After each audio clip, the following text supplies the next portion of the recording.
सम्यक भला है। रुचि मतलब श्रद्धा, आत्मा का श्रद्धा, ऐसी आत्मा का मतलब पर प्रवृत्ति आत्मा जो भिन्न है उसका श्रद्धान करना सम्यक भला है। भला मतलब यहाँ को अच्छा वाला भला नहीं, भला मतलब निश्चय, निश्चय सम्यक दर्शन है, वही निश्चय सम्यक दर्शन है। तो फिर हम जानेंगे, फिर इसमें क्या है, आप रूप को जान करो। फिर से वही बात, आप रूप मतलब मैं, यहाँ मेरी बात आ रही है, आप रूप को जान करो। अब मैंने पर द्रव्य से भिन्न, अब आत्मा को श्रद्धान किया, अब उस आत्मा को जानना सो सम्यक ज्ञान करा है, उस आत्मा को जानना सो सम्यक ज्ञान है। अब तीसरी लाइन में क्या कहते हैं, आप रूप में लीन रहे फिर सम्यक चारित सोई। अब हमने अपनी आत्मा का श्रद्धान किया तो सम्यक दर्शन हुआ, फिर अपनी आत्मा को श्रद्धान करके फिर हमने जाना तो सम्यक ज्ञान हुआ। अब क्या कह रहे हैं कि अपनी आत्मा को जानकर उसमें स्थिर होकर लीन हो जाना, अपनी आत्मा का ही रसास्वादन करना, उसी में ही रमण करना, अपनी आत्मा का आश्रय लेना, तो आत्मा में लीन होना है। तो अपनी आत्मा में लीन होना वही सम्यक चारित है। यहाँ चारित मतलब वो चारित नहीं कि मतलब व्रत उपवास आदि करना, उससे चारित नहीं है। चारित मतलब यहाँ पर अपनी आत्मा में लीन होना, सो सम्यक चारित कहा है। अब व्यवहार मोक्ष मत सुनिए, हेतु नियत को होई, मतलब व्यवहार मोक्ष मार्ग, व्यवहार मोक्ष मार्ग हेतु नियत को होई, मतलब हेतु मतलब निमित्त कार्य, नियत मतलब निश्चय मोक्ष मार्ग।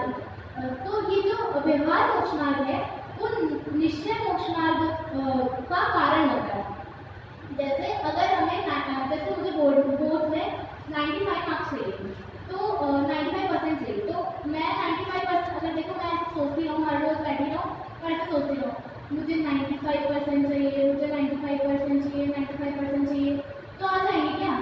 नहीं ना, मुझे उसके लिए मेहनत करनी पड़ेगी, ऐसे ही नहीं आएंगे। तो वो जो एक रास्ता होगा, मुझे एक पाथ जो अपनाना होगा, उसके लिए मुझे टीचर के पास जाना होगा, पढ़ना होगा, अच्छे से सेल्फ स्टडी करनी होगी, सैम्पल पेपर्स लगाने होंगे, वो सब जो मुझे करना होगा उससे हम एक वे मतलब रास्ता, तो मुझे उसे फॉलो करना होगा, और जब मैं उसे फॉलो करूँगी तभी मैं 95% तक पहुँच पाऊँगी। तो जैसे मेरा एम था 95%, उसी प्रकार यहाँ कहा है कि निश्चय मोक्ष मार्ग, वो जो हमने 95 लिया था निश्चय, अगर हमें निश्चय तक पहुँचना है तो हमें व्यवहार का जो मोक्ष मार्ग है उसे हमें अपनाना होगा, उस मार्ग पर हमें चलना होगा। तो यही इसमें कहते हैं। तो हमने क्या जाना आज कि निश्चय सम्यक दर्शन क्या है कि अपनी आत्मा का श्रद्धान करना तो निश्चय सम्यक दर्शन है। निश्चय सम्यक ज्ञान अपनी आत्मा को जानना तो निश्चय सम्यक ज्ञान है, और अपनी आत्मा में लीन रहना, अपनी आत्मा में रमणता ही निश्चय सम्यक चारित है। जिनेन्द्र अर्चना में पेज नंबर 252 पे एक लाइन भी आती है, एक कोटेशन आती है कि एक देखिए जानिए रमी रहिए एक ठौर, समल विमल न विचारिए यही स्थिति नहीं और।